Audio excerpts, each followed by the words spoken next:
Birds of prey, in my opinion, are some of the most fascinating animals in the wild, but identifying them can be tricky if you don't know what to look for. I've been asked multiple times how I can just look at a wild flying bird of prey and easily say what kind of raptor it is. So in this video, I'm going to explain what to look out for in the differences between types of raptor to help you identify wild birds of prey.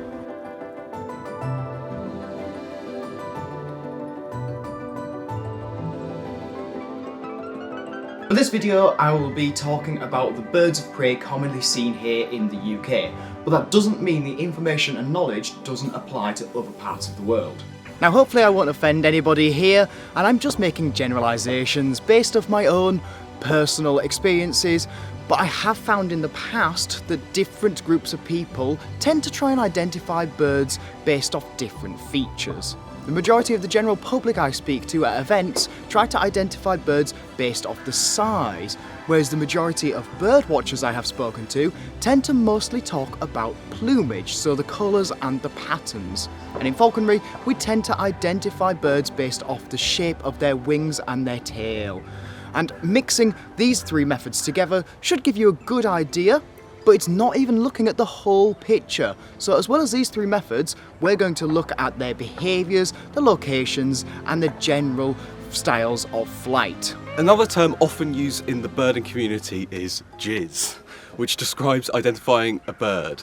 There is evidence this originates from the RAF World War II acronym GIS, which stands for General Impression, Size and Shape. And this was used to help identify different enemy aircraft. But I actually think it's very applicable in falconry as well, as a good way of working out a bird of prey species. Now this video is not going to be me just listing various birds and telling you what they look like. This video is designed to give you the tools to learn how to distinguish between species and start to understand how to quickly and easily identify a huge range of raptors. Before we start identifying different birds of prey, we need to take a look at what actually is a bird of prey.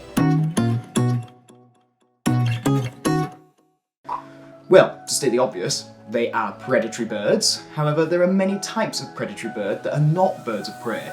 Birds like penguins and kingfishers are carnivorous hunting birds, but they are not birds of prey. And this is nothing to do with a fish diet, because many actual birds of prey do feed on fish. The main characteristics of a bird of prey, different from other predatory birds, are the large talons and the hooked beak. Birds of prey also catch or hold their food with their taloned feet, and they tear the flesh with their beak. So let's take a look at how to identify different birds of prey. First up, let's take a look at what I think is the least accurate way to try and identify birds: their size. Why do I think it's the least accurate way? Well, a few reasons.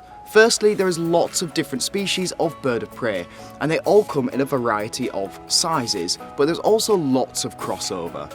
For example, a kestrel, which is a type of falcon, and a sparrowhawk, which is obviously a type of hawk, are very different species, but have a very similar size, and the general public often don't know the relative sizes of birds of prey. I don't know how many times at events I have had to tell people that Peggy here, my female Harris hawk, is not an eagle, and people typically believe true hawks to be far larger than they are in reality. And another reason that I don't trust identification of size is because people struggle to judge the scale when seeing a bird in the distance and in the air. Another example of this is that people are often shocked to find out how small kestrels are, and I often get asked if Nora here, my kestrel, is particularly small, because people think that they're a lot bigger when they are in the air. Having said all of that, size may help as a small detail when distinguishing between birds of prey of the same genus. If you have identified a falcon, size may help you work out whether it's a peregrine or a kestrel. Next up is plumage.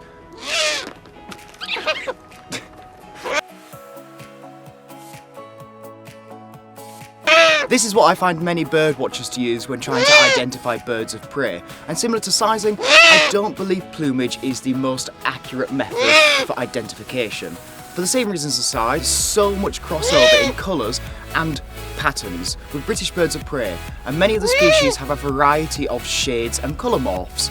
I have had arguments with bird watchers in the past when I know exactly what species a particular bird of prey is, and I get told things like, but it's this colour so it has to be this, or it has this pattern so it can't be that. Here in England we have plenty of Eurasian buzzards, and they come in such a huge variety of colour morphs. I have seen very pale buzzards, very dark buzzards, and basically every shade in between. It can also be quite tricky to properly see colours and patterns from a distance when the bird is in flight.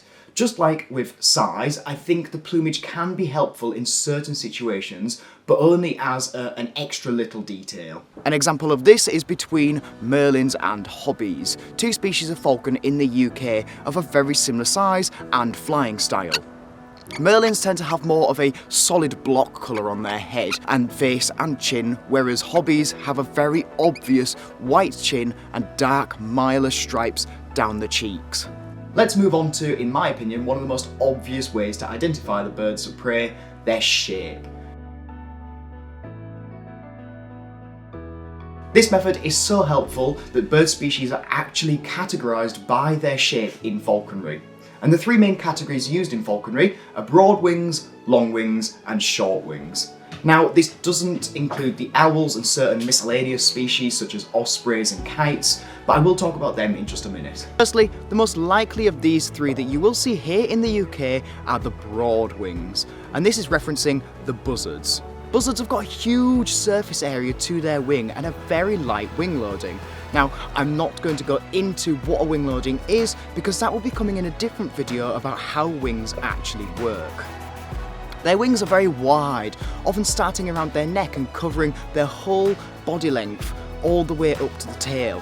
And the buzzards also have a very broad tail fanning out, sometimes so much so that the two most outer tail feathers will actually reach the wings. They basically just become a huge sheet of feathers with a massive surface area in the air. Next up, the long wings, and this is referencing the falcons. Falcons have a very distinctive wing shape. Their wings are very long relative to their size. However, opposite to the buzzards, the falcons have a very heavy wing loading. This is because despite having relatively long wings, their wings are very thin. Their wings also come to a fine point on the end. Falcons' wings often look like a drawn bow whilst in the air. Similarly to the wings, the falcons have got a relatively long tail, and again, it's very thin, unlike the fanned out tail of the buzzard. And last but not least is the short wings, and this is referencing the true hawks. Unfortunately, I don't own a true hawk, so we'll have to take another look at Peggy. And we can look at Peggy for this to sort of visualise the true hawk shape, because even though Peggy is in the genus Parabuteo, meaning adjacent to the buzzards, the Harris hawks are kind of like a weird mix between a buzzard and a hawk, so she does actually have some true hawk features. Now, the true hawks have got very short wingspan relative to their size. And then opposite to the falcons that have a small pointed wingtip, the true hawks have got a very rounded edge to their wings. However, quite like the falcons, the true hawks have got a very long tail. Finally, let's take a quick look at the shape of some miscellaneous species, starting with the red kite. Kites are typically quite easy to identify due to a large forked tail. And this is unique to the kites here in the UK. And so if you see a large bird of prey with a very V-shaped tail, then you can quite confidently say it is a red kite. Next up is the harriers. Again, unfortunately, I don't have a harrier, so I can't physically show one flying. Harriers typically have quite a long pair of wings, broader than a falcon, but not as broad as a buzzard, and with a long, thin tail. Another is the eagles. Similar in shape to the buzzard, the eagles have a very large and broad wingspan with a fanned out tail. However, eagles typically have very pronounced emarginated primary feathers, and this means that the feathers at the tip of the wings often spread out like a set of outstretched fingers. And finally, the ospreys. Ospreys have a similar shape to the eagles with incredibly large wings relative to their body. Now, I know what you're thinking, but Dan, you didn't mention any of the owls. Well, there are 5 species of owl here in the UK. And they all have different shapes to each other. So if you would like to know more about identifying British owls, then let me know as a comment and I will make a video dedicated just to the owls.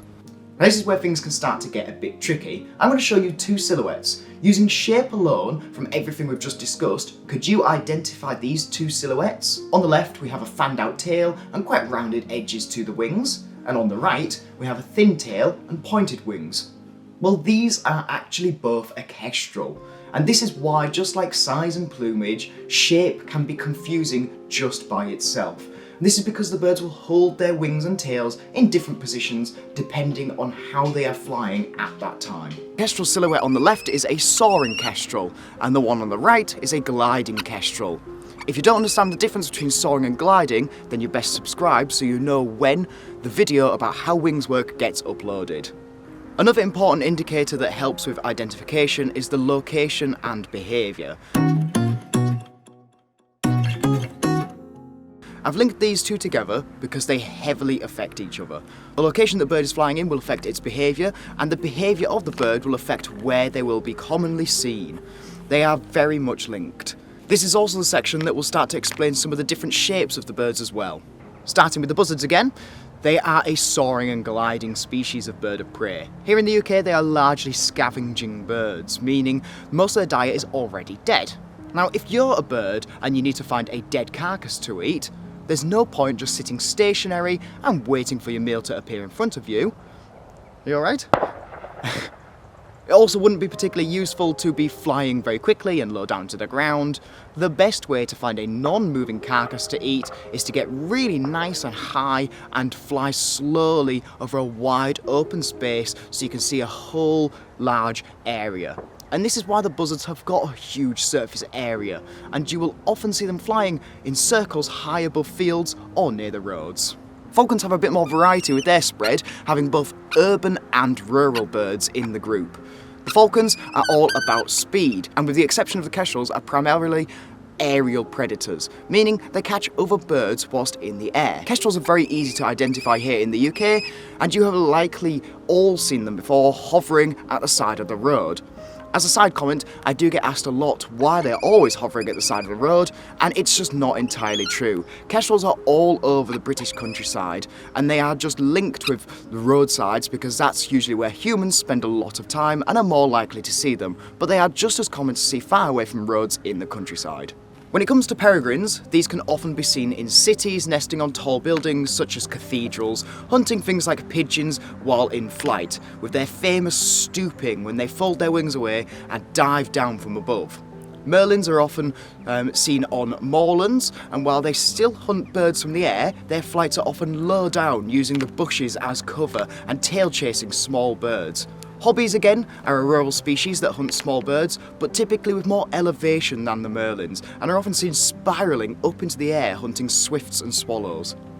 True hawks are woodland predators, and this is why they have such a short wingspan, and they have to dive through very small gaps in bushes using their very long tail that makes them incredibly agile. Like falcons, true hawks tend to hunt other birds. However, rather than in flight, the hawks will typically take a resting or a perching bird.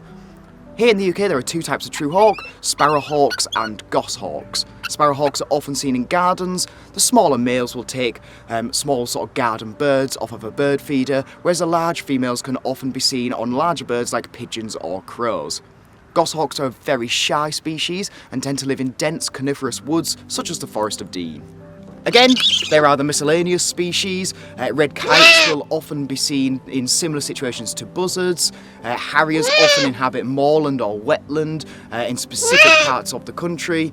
Eagles are usually seen soaring, just like buzzards up in Scotland. And ospreys are usually only seen around the body of water hunting fish. Okay, so just to finish off, I have found a test your knowledge on a UK birds of prey quiz online. So I'm going to see how well I can identify. So, number one, what is this bird of prey that you might see hovering over the motorway verges?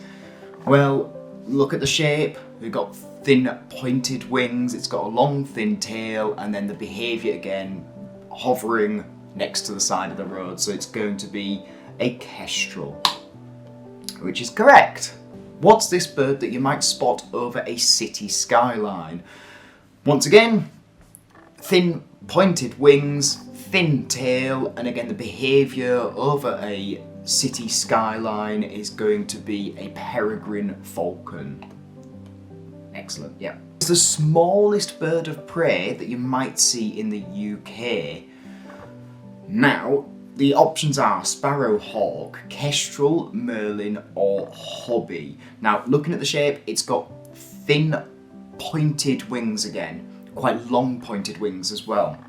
It has got a long, thin, a long, thin tail, which could be sparrowhawk-like, but the long, pointy wings is going to rule out the sparrowhawk. So then this is not really going to help you with identification. Again, we're looking at sort of size now, or pretending to look at size, which, as I said right at the start, I don't feel is particularly helpful unless you really know each species very well. So for this one, I know that it is the merlin, because that is our smallest UK bird of prey. What is the distinctive fork-tailed bird? Now, there's only one here in the UK that has that. Very obviously, it is a red kite. Yeah. What's this bird of prey with a wedge-shaped tail and long, broad wings? Now, in falconry, again, they're classified by the shape of their wing, and it's the buzzards that are the broad wings. So this is very much a buzzard's shape. Yep. You might be lucky enough to spot one of these majestic beasts in the Scottish Highlands. What do you think it is? Now, this is an interesting one because it could be one of two. So in the Scottish Highlands, I guess you get, in Scotland you get two types of eagle really, both the golden eagle and the white-tailed sea eagle. But as the white-tailed sea eagle is a fish eagle, it's going to need to be near the coastal areas or large bodies of water, whereas the golden eagles are hunting ground prey, so things like goats and sheep and I don't know, stuff like that. Hares, blue hare, things like that. What you're going to see in the Scottish Highlands, I'm going to go with golden eagle. Yep. What is this large, powerful predator you might catch a fleeting glimpse of? Ooh, so marsh harrier, peregrine falcon, goshawk, or red kite. So it's saying quite a large bird, so I'm going to rule out peregrine anyway, because peregrines are not particularly large. And also it just absolutely doesn't have the shape of a peregrine. So it's got very rounded edges to its wings, and it's got a long, thin tail. So I'm going to go for the true hawk, the goshawk. Yep. Go on, let's have a clean sweep. Full. Go on, let's go for 8 out of 8. What is this giant of the skies that you might see on the coasts of northern Scotland? We've just discussed this. It's going to be the white-tailed eagle. Correct. Look at that. 8 out of 8. See? I know what I'm doing. Anyway, that's just a quick little quiz that I've done online.